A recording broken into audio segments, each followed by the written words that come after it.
और चुनाव 1 साल बाद हो, 2 साल बाद हो, मुझे इससे कोई फर्क नहीं पड़ेगा। मैं जिस तरीके से लोगों के बीच में मेरा आना जाना बना हुआ है, ये मेरा जो प्रयास है ये सतत रहेगा। सबसे पहले ही जैसे हम चुनाव जीत के आते हैं तो 6 महीने के अंदर अंदर यहाँ पर एक ऐसा स्किल डेवलपमेंट सेंटर हमने खोलना है, जहां पर आजकल आप देख रहे होंगे टेक्नोलॉजी का जमाना है, तो वेब और ऐप डेवलपमेंट सर इसमें काफी अच्छा स्कोप है। इस प्रकार का एक स्किल सेंटर खुले। वास्तविक में अगर आप शराब और इसकी बात करें तो ये जो पीने वालों की संख्या सर बहुत कम है, 15 से 20% है, लेकिन उनमें से भी स्वाभिमानी लोग हैं जो अपने पैसे की पी रहे हैं। 5 से 7% लोग ऐसे होंगे जो केवल चुनाव की शराब इस पे ज्यादा नजर रखते हैं कि चलो जो पिलाएगा हम उसके साथ एडजस्ट हो जाएंगे। प्यारे दर्शकों नमस्कार, आप देख रहे हैं ओहो न्यूज़ उत्तराखंड और मैं हूं आपके साथ शैलेंद्र भंडारी। प्यारे दर्शकों, इन दिनों पूरे प्रदेश भर में त्रिस्तरीय पंचायत चुनाव को लेकर के सरगर्मियां तेज हैं।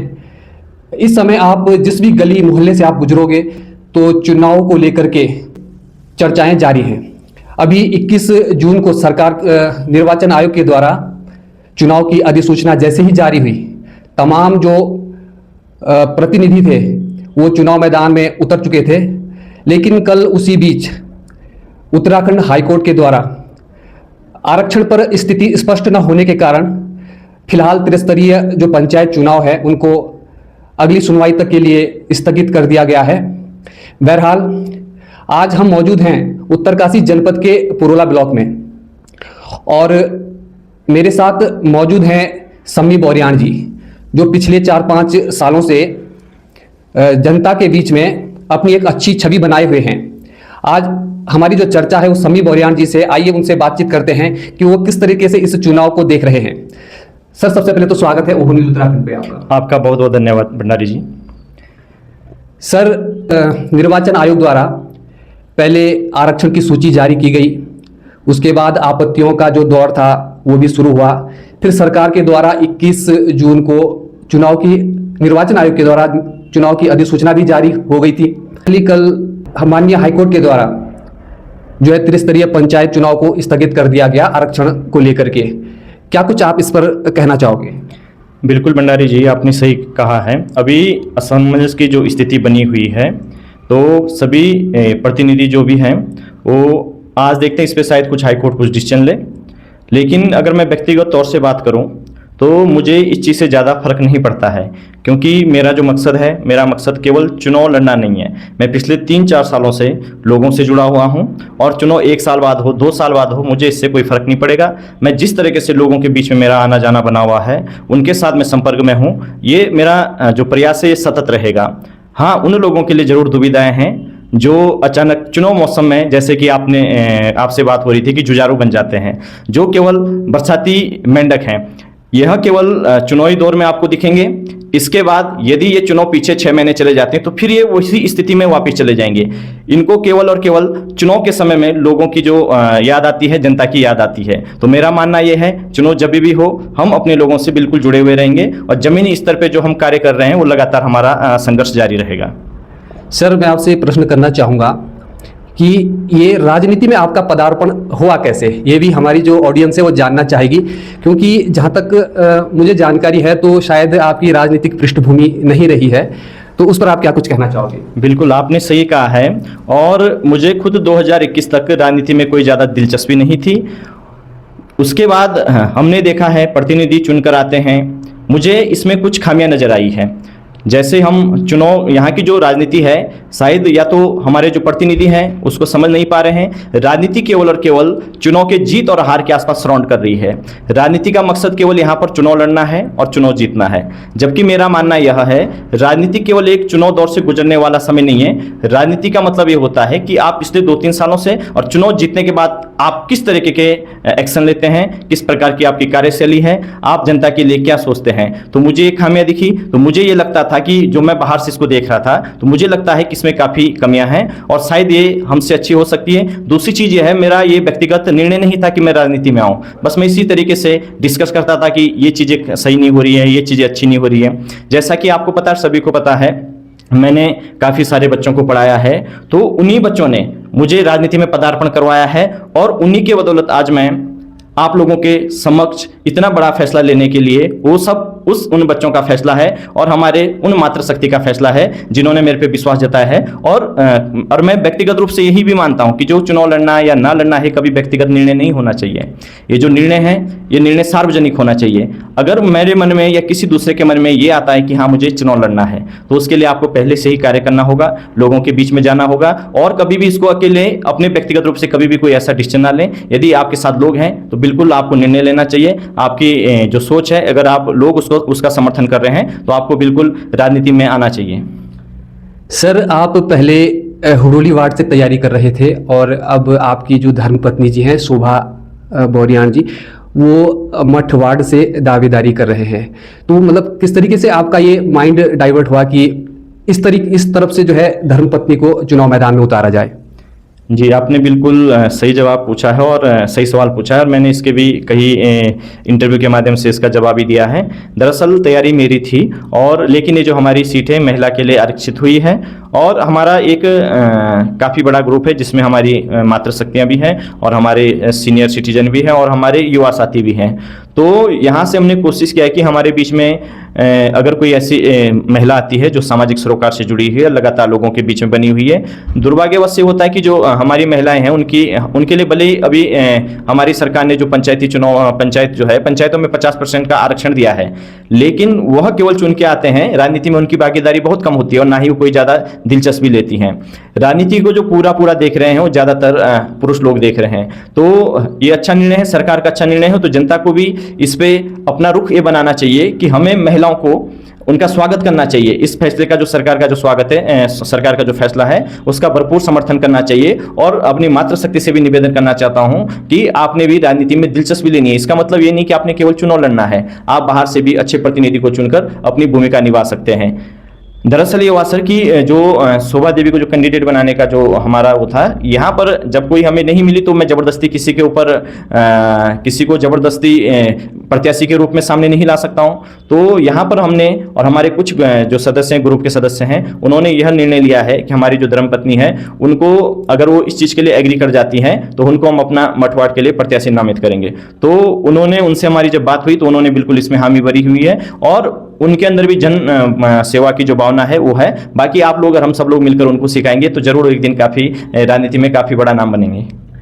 सर, जहाँ तक मैं समझता हूँ कि आपकी जनता के बीच एक अच्छी पहचान है, क्योंकि आप बराबर जनसंपर्क में रहते हैं। मैं अभी पहले भी देख रहा था, चाहे रामलीला हो, चाहे सुख हो दुख हो, आप बराबर जनता के बीच में रहते हैं, तो इसलिए आपकी अच्छी पहचान, लोग आपको पहचानते हैं। लेकिन आपकी जो वाइफ है वो राजनीति में मुझे लगता है अभी पहली बार वो पदार्पण कर रहे हैं। तो किस तरीके से आप उस वार्ड की जो जनता है उनका दिल जीत पाओगे? बिल्कुल, मैंने भी कहा था कि जो यहाँ पर मेरा रोल है एज अ पार्टी, मैं यहाँ पर पार्टी का हमारे जो हमारी सोच है और हमारा जो हमने यहाँ के लिए जो विजन हमारा है, जो हमने यहाँ के लिए रोड मैप तैयार किया हुआ है, वो तो सर सेम रहेंगे, वो बदलेंगे नहीं। हमें एक प्रत्याशी की जरूरत थी और वो प्रत्याशी हमने चुन लिया है। बाकी उन्होंने किस प्रकार से काम करना, राष्ट्रीय पार्टियां होती हैं, उनका जब चुनाव आता तो चुनाव दौर में उनका अपना एक मैनिफेस्टो निकलता है। बाकी प्रत्याशी उनके भिन्न भिन्न होते हैं। प्रत्याशी जो होते हैं अपनी जो पार्टी है उसके विजन पर ही काम करते हैं। तो ऐसा नहीं है कि अब महिला प्रत्याशी हुई तो हमारा जो विजन है वो चेंज हो जाएगा, वो सेम वही है। अब हमने उनको थोड़ा ट्रेंड करना है, क्योंकि कोई भी चीज़ होती है वो जीरो से शुरू होती है। अभी वो अपना स्टार्ट कर रहे हैं, लेकिन उम्मीद है हम उनको अगर आप सभी लोग सहयोग करेंगे तो उम्मीद है कि वो आने वाले समय में अच्छा कार्य करेंगे। क्या कुछ विजन रहने वाला है सर मठ वार्ड के विकास के लिए आपका? थोड़ा हल्के में अगर यदि आप थोड़ा ब्रीफ कर देते तो थोड़ा जो वहाँ की ऑडियंस है, जो वहाँ के मतदाता हैं, उन्हें भी थोड़ा समझने में आसानी हो जाती। बिल्कुल सर, यहाँ पे मैं एक बात करना चाहता हूँ कि हमारे जब प्रतिनिधि चुन के आते हैं तो ज़्यादातर फोकस जो उनका होता है भौतिक विकास की तरफ होता है, जैसे मैं पहले भी कई बार कह चुका हूँ। तो भौतिक विकास से हटकर काफ़ी सारी चीज़ें हैं जो हमें लोगों के बीच में लानी चाहिए। मेरे सर अभी हम अपना मैनिफेस्टो तैयार कर रहे हैं, इसमें काफ़ी सारी चीज़ें हैं और जिस दिन ये कंप्लीट तैयार हो जाएगा, क्योंकि यह हमारा व्यक्तिगत नहीं है, हम जहाँ भी संपर्क में जा रहे हैं हम साथ में भी चीज़ें हर गाँव से पूछ के आ रहे हैं कि यहाँ पर जो मूलभूत समस्या है वो क्या है। उन समस्याओं को हम लिख रहे हैं और जब हम सभी क्षेत्रों का, हर गाँव का जब हम भ्रमण कर लेंगे, उस भ्रमण के बाद हम फाइनल अपना जो मैनिफेस्टो तैयार करेंगे तो सारी समस्या रहेंगी। मेरी जो सर व्यक्तिगत सोच है, यहाँ पर कई सारी चीज़ें हैं जो होनी बाकी है। इसमें हमने अपने मैनिफेस्टो में हर एक चीज़ को कवर किया है, बच्चों को भी कवर किया है, जवानों को भी कवर किया है, हमारी जो बुजुर्ग माताएं हैं, हमारे बुजुर्गण हैं, सभी के लिए, सभी की समस्याओं को मद्देनजर रखते हुए हमने अभी जो फिलहाल कुछ चीज़ें इसमें नोटिस की जो हमें करनी है, वो मैं संक्षिप्त में आप लोगों के सामने थोड़ा रखना चाहूँगा। पहली चीज़ तो सर ये है कि हमारे यहाँ जो यूथ है वो कुछ नकारात्मक दिशाओं में अग्रसर है, तो उनको पॉजिटिव वे में वापस लाने के लिए हमें कुछ काम करने पड़ेंगे। जैसे मैंने खेलों की बात कही थी कि हमारे मठवाड़ में कम से कम 3 या 4 मिनी स्टेडियम हो, जहां पर बच्चों को खेलने के लिए एक प्लेटफॉर्म मिले और वो अन्य जो एक्टिविटी है, नकारात्मक जो चीज़ें हैं, उनसे बच के रह सके और वहां पर खेलों को भी बढ़ावा मिलेगा। दूसरी चीज़ सर ये है, स्किल डेवलपमेंट के हम सोच रहे हैं एक ऐसा केंद्र यहाँ पर बनाया जाए, और वो केंद्र सर कोशिश करेंगे, मैं जो भी चीज़ें आपके सामने लेके आऊँ, जब मैं आप सभी लोगों को, सम्मानित पत्रकारों को प्रेस कॉन्फ्रेंस को जब इनवाइट करूंगा, तो वहाँ पर जब हम अपना मैनिफेस्टो तैयार करेंगे तो मैं कोशिश करूंगा कि मैं आप लोगों के समक्ष चुनाव लड़ने से पहले ही हर साल का जो मेरा विजन रहेगा, हर साल का जो टारगेट रहेगा, पहले वर्ष मुझे क्या करना है, दूसरे वर्ष क्या करना है, ईयर वाइज मैं सर आपको ये सारी चीज़ें आपको दे दूंगा और आप उनको डिस्प्ले करवाइए, लोगों के सामने रखिए, और प्रत्येक साल का मेरा टारगेट होगा। तो उसमें सबसे पहले जैसे हम चुनाव जीत के आते हैं तो 6 महीने के अंदर अंदर यहाँ पर एक ऐसा स्किल डेवलपमेंट सेंटर हमने खोलना है, जहां पर आप आजकल आप देख रहे होंगे टेक्नोलॉजी का जमाना है, तो वेब और ऐप डेवलपमेंट सर इसमें काफी अच्छा स्कोप है।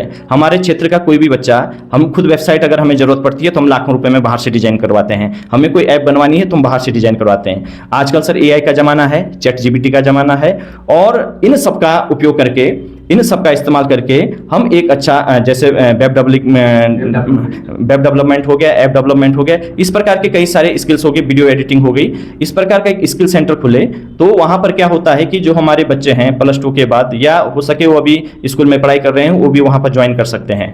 तो ये हमारी कोशिश रहेगी कि इस प्रकार का हम एक अपना स्किल डेवलपमेंट सेंटर खोलें और वहां पर गरीब जो बच्चे हैं वो इन प्रोग्राम को सीखें, और इन प्रोग्राम को अगर वो सीखेंगे तो उनके लिए ऑटोमेटिक रोजगार के जो अपॉर्चुनिटी है वो यहाँ पर ज्यादा होगी और ज्यादा से ज्यादा अपॉर्चुनिटी हम यहाँ पर क्रिएट कर सकें। तो इसमें सर आपने देखा होगा, इसमें हमारा जो यूथ है वो कवर हो गया है। अगर वो इस चीज को सीख जाते हैं तो कहीं ना कहीं उनके लिए रोजगार के दरवाजे खुले हैं। मैं ये नहीं कहता कि मैं सबकी सरकारी नौकरी लगवा दूंगा, लेकिन हाँ जो चीजें हैं हम इन चीजों को कर सकते हैं। अब मातृशक्ति की बात करें तो आपने लिज्जत पापड़ नाम सुना होगा, काफी फेमस है, या अमूल दूध डेयरी आपने नाम सुना होगा, वो भी सर किसी एक छोटे गांव से शुरू हुआ था। जैसे हमारे अभी ग्राम सभा में समूह चल रहा है, तो समूह तो चल रहे हैं, लेकिन उसका जो उद्देश्य है वो लोग नहीं समझ पा रहे।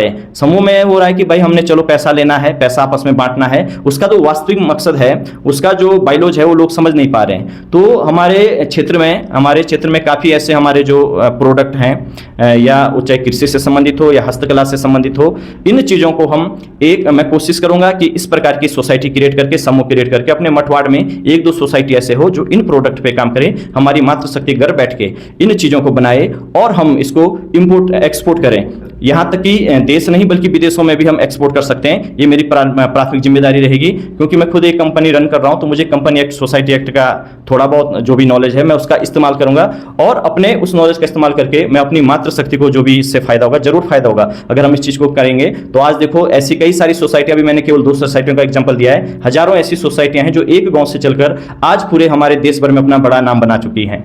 और तीसरी चीज सर इसमें है, जो हमारे बुजुर्ग हैं उनके लिए भी मैंने सोचा है, उनके पास जो आज सबसे बड़ी समस्या आ रही है, वो समस्या ये आ रही है, अगर उन्हें कुछ अपने डॉक्यूमेंट अगर बनाने होते हैं या फिर बैंक में कुछ काम करवाना होता है, तो बैंकों में क्या होता है सर, वहाँ पे जो भी लोग होते हैं हिंदी भाषा में बात करते हैं, और वहाँ जो लैंग्वेज यूज होती है वो टेक्निकल लैंग्वेज यूज होती है। जैसे आप कोई बुजुर्ग हमारे हैं 70-80 साल के हैं, उनको बैंक वालों ने बोल दिया कि सर्वर नहीं चल रहा है, या फिर आपका जो आधार पैन कार्ड से लिंक नहीं, मतलब उनको मिसगाइड कर दिया जाता है। नहीं, मिसगाइड अपनी तरफ से सही बोल रहे हैं, लेकिन जो हमारे बुजुर्ग हैं उस लैंग्वेज को समझ, ये सर एक प्रकार का लैंग्वेज एरर है। तो लैंग्वेज जो एरर है, तो यहां पर क्या होगा, अब एक बुजुर्ग आदमी उसको क्या पता है आधार लिंक होना क्या होता है, या फिर सर्वर क्या होता है, या हम इस तरीके की वहां पर जो लैंग्वेज यूज की जाती है टेक्निकल लैंग्वेज यूज की जाती है, फिर उन्हें समस्या होती है, बड़े कंफ्यूज में रहते हैं कि उन्हें भी ये समझ में, अगर उनको बोल दिया जाएगा कि आपका फिंगर मिसमैच में, तो उनको ये पता नहीं कि मिसमैच क्या होता है। तो उसके लिए सर हम एक कोशिश करेंगे, हम एक ऐसा केंद्र खोलें, जन सुविधा केंद्र खोलें कि वहां पर जो भी हमारे, और उसके लिए हम एक टोल फ्री नंबर भी, जैसे हम इलेक्शन जीत कहते अगले दिन से हम ये काम शुरू कर देंगे, तो वहां पर इलेक्शन जीतूं या हारूं, ये काम मैं जरूर करूंगा।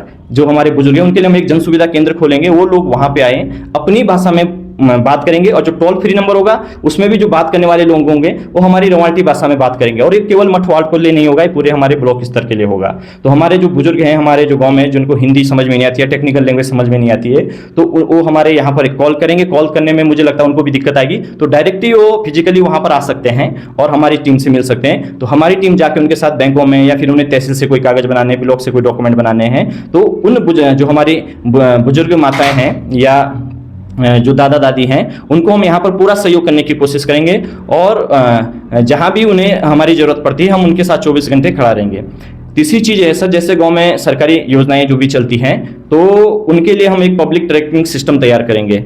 हमारे हर गांव में एक समिति होगी जो इसका देखरेख करेगी कि हमारे गांव में यदि कोई काम करवा रहा है तो क्या करवा रहा है, उसकी डीपीआर कितने की है, किस प्रकार से वो काम हो रहा है, क्या वो काम धरातल पे है केवल कागजों पे है। तो इसके लिए प्रत्येक गांव में हम अपने 2-4 लोगों की टीम रखेंगे जिसको ट्रैक करेंगे, और हमारी जो भी योजना होंगी उस पर विशेष तौर से। दूसरी चीज़ है सर, यहाँ पर कमीशन खोरी बहुत ज़्यादा है, आप सब जानते हैं। 100 रुपये का काम है, उसको 40 या 30 रुपये में निपटाना पड़ता है। यदि किसी का अगर हमारा मंथली जो खाने का बजट है अगर वो 3000 रुपये है, अगर उसका हम 60% अगर हटा दें तो लगभग 1800 रुपये कम हो गए। अब हमें 3000 का खाना जो है 1200 रुपये में खाना है, तो आप देख सकते हैं कि हम कुपोषण के शिकार हो जाएंगे, हमें पूरी चीज़ें नहीं मिल पाएंगी। तो हमारा जो विकास है वास्तव में वो भी कुपोषण का शिकार हो चुका है। तो कोशिश करेंगे, इसमें भी पारदर्शिता लाएंगे और इसको कंट्रोल करने की पूरी कोशिश करेंगे। व्यक्तिगत रूप से तो मैं इसको कर नहीं सकता हूँ, इसमें जितने भी हमारे जो साथी हैं, जो लोग हैं, जो काम करवा रहे हैं, और हम सब मिलकर इसको कंट्रोल कर सकते हैं। व्यक्तिगत एक आदमी कुछ भी परिवर्तन नहीं ला सकता है। अब इसमें से लगभग बच्चे भी कवर हो गए, खेलों में कवर हो गए, हमारी जो मातृशक्ति वो भी कवर हो गई, हमारे जो बुजुर्ग हैं वो भी कवर हो गए। इस तरीके से कई सारी चीज़ें हमारे पास हैं जिनको हमें बहुत बड़े बजट की आवश्यकता नहीं है, केवल एक सोच की आवश्यकता है। छोटी सोच की वजह से आपके पास छोटे बजट में और बड़ी सोच होगी तो आप अच्छा काम कर सकते हैं। नियत और आपकी जो नीति है वो सही होनी चाहिए। इसी प्रकार के हमारे कई सारे विकास के जो मॉडल हैं जिनको अभी हमने लॉन्च करना है, शायद इसमें काफ़ी सारी चीज़ें अभी और होंगी, तो बाकी अभी सभी लोगों के सहयोग से भी हम इसको डिजाइन कर रहे हैं। दूसरी चीज़ सर मैं कहता हूँ कि आप जो आपके बीच में जो नेता आ रहा है, कम से कम ये आए जो इस प्रकार का हो, जिसके पास विकास के मॉडल हो। और हाँ, ऐसे युवाओं को चुनिए जो थोड़ा, आजकल तकनीकी का जमाना है, जो टेक्नोलॉजी में अच्छी खासी पकड़ रख सकते हैं, वो आपके लिए एक प्लस पॉइंट होगा। अगर इस प्रकार के चुन के आते हैं तो कहीं ना कहीं उनके साथ आपको संघर्ष ज़्यादा नहीं करना पड़ेगा और आसानी से वो आपका हर क्षेत्र में काम कर देंगे। और हमारे हर गांव में जैसे अभी सीएससी है तो कई सारे बुजुर्गों को लाइनों पे खड़ा होना पड़ता है। हर गांव में तो अगर पॉसिबल नहीं हो पाएगा, लेकिन 2-4 गांव का एक केंद्र बना के अगर एक जगह हम अपना सीएससी सेंटर खोलें, पूरे मठवाड़ में अगर 5-7 ऐसे सीएससी सेंटर हो जाए तो हमारे बुजुर्गों को बाजार नहीं आना पड़ेगा, उनका समय भी बचेगा और उनको आसानी से अपनी लैंग्वेज में, अपनी रवायती भाषा में उनको गाइड भी किया जाएगा। बोरियार जी, क्या बिना धन बल, बिना शराब के, सिर्फ जनता के जो एक्चुअल मुद्दे हैं उन पर चुनाव जीतना संभव हो पाएगा? बिल्कुल सर, 101% होगा। क्योंकि आपके सामने कई ऐसे भी प्रत्याशी होंगे जो पूरे धन बल और जो ये शराब, जो मतलब ऐसे मादक पदार्थ है, उनका वो इस्तेमाल करेंगे, हर तरीके से हमारे यूथ को बरगलाने की वो कोशिश करेंगे। तो उस पर मैं ये प्रश्न आपसे पूछना चाह रहा हूँ कि क्या इस स्थिति में चुनाव जीतना आसान हो पाएगा? बिल्कुल आसान है, हमें जागरूकता कार्यक्रम चलाने पड़ेंगे। अभी हम जब लोगों के बीच में जा रहे हैं, कहीं भी जा रहे हैं, तो वहाँ पर हम सबको बिठा रहे हैं। तो अन्य कई लोग इस तरीके से जा रहे हैं कि सीधे जाते हुए पहले बोतल पकड़ा रहे हैं। हम जब जा रहे हैं तो हम सभी मातृशक्ति को हम ज़्यादा कोशिश करें कि इसमें महिलाएं ज़्यादा बैठें और वहाँ पर अपनी बातें उनके बीच में रख रहे हैं। वास्तविक में अगर आप शराब और इसकी बात करें तो ये जो पीने वालों की संख्या सर बहुत कम है, 15 से 20% है, लेकिन उनमें से भी स्वाभिमानी लोग हैं जो अपने पैसे की पी रहे हैं। 5 से 7% लोग ऐसे होंगे जो केवल चुनाव की शराब इस पर ज़्यादा नज़र रखते हैं कि चलो जो पिलाएगा हम उसके साथ एडजस्ट हो जाएंगे। हमारा जो टारगेटिंग जो वोटर्स है वो हमारा पढ़ा लिखा वर्ग है, जो पढ़ा लिखा वर्ग है, समझदार वर्ग है और कर्मचारी वर्ग है। वो सोचने समझने की क्षमता उनके अंदर बखूबी है, तो सोचेंगे। बाकी जो हमारे युवा साथी हैं उनके अंदर भी है, वो भी काफ़ी अच्छे हैं, लेकिन थोड़ा युवा क्या होता है कि उसको आसानी से दूसरी दिशा में डाइवर्ट अगर करवाना चाहिए तो कर सकते हैं। हमें युवाओं को सोच देनी पड़ेगी। अगर हम इस कंडीशन में, अगर हम शराब को बैन करके अगर उसके बाद हम चुनाव हार जाते हैं तो कहीं ना कोई हमारी कमी है कि हमने अपने विचारों को लोगों तक नहीं पहुंचा पाया है। तो हम कोशिश करेंगे कि हम हर युवा को, हर मातृशक्ति को कोशिश करेंगे कि इस प्रकार के जो लोग हैं जो केवल और केवल इस आधार पर चुनाव लड़ रहे हैं कि चलो भाई पैसा कमा लिया है अब चुनाव लड़ लेते हैं, तो ये गलत तरीका है। मैं खुद अगर अपनी बात करूं तो मैंने ये सोचा है कि अगर मुझे राजनीति करनी है तो पहले मुझे खुद पे काम करना पड़ेगा। आप एक फौजी है, उसको आप बॉर्डर पे ड्यूटी करने के लिए भेज रहे हैं, तो उसको अच्छी खासी 9-10 महीने की ट्रेनिंग दी जाती है। तो राजनीति में क्या होता है कि चलो सीट आ गई, लड़ गए, बिना ट्रेनिंग के हम सीधे नेता बन जाते हैं, और उसका असर ये होता बाद में हमारा जो विकास है वो विकलांग हो जाता है, हम पूरा विकास नहीं कर पाते हैं। तो सर मैंने भी कोशिश की है, मैं पहले भी यही सोचता था कि चुनाव लड़ना एक अलग प्रक्रिया, वो 10 से 15 दिनों की एक प्रक्रिया है। वास्तविक जो राजनीति है वो ये है कि आप चुनाव जीतने के बाद क्या करते हैं। तो उसके लिए सर मैंने पहले ही अपने आप को तैयार किया हुआ है, मैंने काफ़ी मशक्कत की है, पढ़ाई की है, और यहाँ का जो एल्गोरिदम है उसको मैंने समझने की कोशिश की है। चुनाव जीतना एक प्रकार की मार्केटिंग है, वो उसको आप दरकिनार अगर कर देंगे, लेकिन नेता हर कोई नहीं बन सकता है, नेता बनना अलग चीज़ है। तो मैं इस आधार पर कभी भी मैं अपने भाइयों को भी जो अभी ग्राम प्रधान का चुनाव लड़ रहे कोई भी, मैं उनको ये सलाह मशवरा देना चाहता हूँ, जो हमारी आने वाली पीढ़ी है, जो भी राजनीति में आना चाह रही है, उनको मैं बोलना चाहता हूँ, अगर आप 5 या 6 साल बाद राजनीति में चुनाव लड़ना चाह रहे हैं या राजनीति में आना चाह रहे हैं, तो आप 5 से 6 साल अपने आप पे पहले खुद पे मेहनत कीजिए, अपने आप को बिल्ड कीजिए, और अपने अंदर ऐसी कुछ चीजें डेवलप कीजिए, जो आपके अंदर एक ऐसी सोच तैयार कीजिए जो क्षेत्र हित में हो, क्षेत्र के लिए काम कर सके। अगर केवल मैं यह सोच के आता हूं कि मुझे चुनाव जीतना है, जीतना है, जीतना, तो मेरे पास और कुछ भी नहीं है केवल चुनाव जीतने के अलावा, और उसके लिए मैं कुछ भी झूठ बोल सकता हूं, कुछ भी चीजें परोस सकता हूं। तो युवाओं के लिए मेरा मैसेज है, राजनीति में अगर आना है तो पहले अपने आप को तैयार कीजिए, अच्छे से ट्रेंड होके आइए। अगर आप वेल ट्रेंड होके आएंगे तो आप लोगों के लिए अच्छा काम कर पाएंगे। अगर आप ट्रेंड होके नहीं आए हैं, आपने कुछ काम ही नहीं किया है सामाजिक सरोकार वाला, और आप सीधे आके कुर्सी पे बैठेंगे, तो यकीनन आप अच्छा काम नहीं कर पाएंगे। सर अभी तक आप जनसंपर्क में हैं बराबर, किस तरीके का आपको जो है सपोर्ट मिल रहा है, किस तरीके का जो है समर्थन आपको मिल रहा है मठ वार्ड से? देखिए सर, अगर सच बोलूं तो मुझे तो यकीन है कि अभी मामला पूरा एक तरफा है, और हकीकत बात है कि मैं अभी सब लोगों तक नहीं पहुंचा हूं, लेकिन मेरे विचार पहुंच रहे हैं। मैं कहता हूं कि फिजिकली आप किसी तक मत जाइए। हमारे जो प्रदेश लेवल, राष्ट्रीय लेवल के जो नेता है, वो चाहे किसी भी पार्टी के हैं, मोदी जी हैं या अन्य पार्टियों के जो भी राजनेता हैं, वो हमसे नहीं मिले हैं, लेकिन सारे लोग उनसे प्रभावित हैं। कोशिश, क्योंकि वो हमसे फिजिकली, आप कितने लोगों से मिल पाओगे? अगर मैं घूमना शुरू कर देता हूं तो एक दिन में अगर मैं 10 लोगों को भी कवर करता हूं, 15 दिन में ज़्यादा से ज़्यादा मैं 150 लोगों के साथ बैठ सकता हूं। मैंने कोशिश की है कि मैं लोगों के दिल और दिमाग में वर्चुअली पहुंच जाऊं, आप लोगों के माध्यम से, आपके सहयोग से मैं लोगों तक अपनी बातों को पहुंचा सकूं। और यही सबसे अच्छा जो तरीका है कि आप फिजिकली भले ना जाएं, आप अपने विचारों को लोगों तक परोसें, और वहां से क्या होगा कि हर किसी आदमी के पास आपके साथ बैठने का समय नहीं है। कई लोग अपने कामों में व्यस्त हैं, अपने व्यवसाय में व्यस्त हैं, कुछ लोग हैं जो राजनीति में दिलचस्पी देते हैं, वो आपके साथ बैठ भी सकते हैं, थोड़ा बातें सुन सकते हैं, लेकिन जो विचार है वो हमेशा फैलता है, वो कभी मरता नहीं है। और संघर्ष उन लोगों को ज्यादा करना पड़ता है, रात को 2 बजे, 3 बजे, 4 बजे जो घर में घुस रहे हैं, वो लोग उसे जिनके पास कोई विचार नहीं है। अगर विचार होता तो उन्हें जाने की जरूरत नहीं, अपने विचारों को पहुंचाइए, आप उस आधार पर अच्छे नेता बन सकते हैं। सर ज़्यादा टाइम नहीं लूँगा आपका, एक अंतिम प्रश्न करना चाहूँगा, क्या अपील करना चाहोगे मठ वार्ड की जनता से आप? मठ वार्ड की जनता से मैं यही अपील करना चाहता हूं कि मैं अपने लिए बिल्कुल भी अपील नहीं करना चाहता हूं कि आप मुझे चुने या मुझे वोट दें। आप कंपेयर करें, जितने भी प्रत्याशी हैं एक कॉफी निकालें, सबका नाम लिखें और आगे गुणों को लिखें, जितनी भी सारी चीजें राजनीति में होनी चाहिए। अब देखिए उसमें फिर आप ग्रेडिंग कीजिए कि कौन सा गुण किस प्रतिनिधि के अंदर सबसे अच्छा है। कंपैरिजन करना बहुत ज्यादा जरूरी है कि हमारे बीच में ऐसा तो नहीं कोई, आजकल सब व्यवहारिक बने हुए हैं। हम व्यवहार की अगर बात करें तो आजकल चुनाव का सीजन है, कोई भी ऐसा व्यक्ति नहीं होगा जिसका व्यवहार आजकल अच्छा नहीं होगा। जो प्रत्याशी है उससे अच्छा व्यवहार इस समय किसी का नहीं है, वो मृदुभाषी भी बन चुका है, उसके मुंह से जो शब्द निकल रहे बहुत मीठे मीठे निकल रहे हैं। लेकिन आपने ये आजकल जो चुनाव में जो बिहेव है उसको नहीं देखना है, करंट बिहेव को छोड़ के आपने जो पुराना जो उनका व्यवहार है, पिछले 3 सालों में क्या थे, पिछले 2 सालों में क्या थे, आपने उस चीज को देखकर अगर आप बिहेव देखें। वैसे मैं बात करता हूं कि जो व्यवहार है वो प्रतिनिधित्व तो नहीं करता, प्रतिनिधित्व तो काबिलियत करती है। हमारे क्षेत्र में अक्सर बोलते हैं व्यवहारिक है, अच्छा है, इस आधार पर लोग वोट करते हैं। तो व्यवहार देखना तो आप पुराना व्यवहार देखिए, लेकिन अगर मेरी व्यक्तिगत राय है तो आप किसी के व्यवहार पे मत जाइए। कोई कठोर बोलता है कोई बात नहीं, लेकिन आप उसकी जो सोच है या वो आपके लिए क्या कर सकता है, उसके अंदर काबिलियत क्या है, क्या ऐसा तो नहीं है व्यक्तिगत अपने विकास के लिए ही चुनाव लड़ रहा है। क्योंकि राजनीति को आजकल देखा मैक्सिमम लोगों ने इसको एक बिजनेस मॉडल बना दिया है। आते हैं, चुनाव का समय आता है और इसमें इन्वेस्टमेंट करते हैं और वहां से फिर अच्छे रिटर्न की उम्मीद करते हैं, और ये लोग रिटर्न भी ले लेते हैं क्योंकि इनको सारे रास्ते पता है। हमें इस चीज में अभी कोई जानकारी नहीं है कि हम किस प्रकार से काम करेंगे। जो मैंने आपके पास अभी अपने जो विजन रखे हुए हैं तो उसमें फिजिकल डेवलपमेंट हमने कम रखा हुआ है, और सबसे ज्यादा जो भ्रष्टाचार और घोटाला है वो इसी फिजिकल डेवलपमेंट के नाम से हो रहे हैं। अन्य उन्हें चीज़ों पे काम क्यों नहीं कर रहे हैं? क्योंकि वहां पर घोटाले होने की संभावना बहुत कम है। तो मठवाड़ की जनता से मैं यही अपील करना चाहता हूं कि आप कंपेयर कीजिए। मैं सबके लिए वोट मांग रहा हूं, मैं अपने लिए वोट नहीं मांग रहा हूं। मेरे साथ अगर 5 प्रत्याशी, तो मैं 5 के लिए यहां से अपील करना चाहता हूं कि आप 5 को, उन 5 में से उन लोगों को वोट दीजिए जिसकी सोच अच्छी है, जिसकी नीयत अच्छी है और जिसके पास रोड मैप है, विजन है और केवल फिजिकल डेवलपमेंट तक सीमित नहीं है। अभी ऐसे भी राजनेता आएंगे, हर युवा को साथ में बिठा के उनको बरगलाएंगे कि मुझे जीतने के बाद मैं तेरे को एक दीवार दे दूंगा, तेरे को एक नाली दे दूंगा, तेरे को एक छपुटी दे दूंगा, जो भी देना है। मैं अपने युवाओं से कहना चाहता हूं कि आपका जो विकास, अगर हम किसी को एक दीवार दे रहे हैं,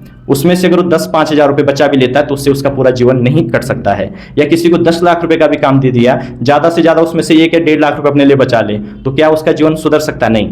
आप उन लोगों को चुनिए जो आपके अंदर स्किल डाले, जो आपको नॉलेज दे, क्योंकि अगर किसी को शिक्षा दे दी तो उसे कुछ देने की जरूरत नहीं है। अगर हमने किसी बच्चे को शिक्षा दे दी तो ना उसको दीवार देने की जरूरत है, ना उसको पैसे देने की जरूरत है, सब कुछ अपने लिए कर सकता है। तो शिक्षा का प्रसार हम करेंगे और हमारा जो चुनाव का मुद्दा है वो शिक्षा है और तकनीकी है। हम इसी आधार पर चुनाव लड़ेंगे। अगर हमने एक बार बच्चों को शिक्षा दे दी तो अपने लिए वो सब कुछ कर सकते हैं। तो हमें कोशिश करनी चाहिए हम बच्चों को परमानेंट चीजें दें और परमानेंट सॉल्यूशन दें, क्योंकि किसी को एक दीवार देने से उसका परमानेंट सॉल्यूशन नहीं है। जी प्यारे दर्शकों, तो ये थे हमारे साथ सम्मी बोरियान जी, जो मठवाड़ से जो प्रत्याशी हैं शोभा बोरियान जी, उनके प्रतिनिधि के तौर पे हमारे साथ मौजूद थे। उन्होंने विकास को लेकर, विकास का जो मॉडल है वो सारा आप लोगों के सामने रखा है और मठवाड़ की जो जनता है उनसे उन्हें अपेक्षा भी है कि वे अपना आशीर्वाद उनके ऊपर जरूर रखेंगे। प्यारे दर्शकों, उत्तराखंड की तमाम छोटी बड़ी खबरों के लिए बने रहें ओहो न्यूज उत्तराखंड के साथ। नमस्कार।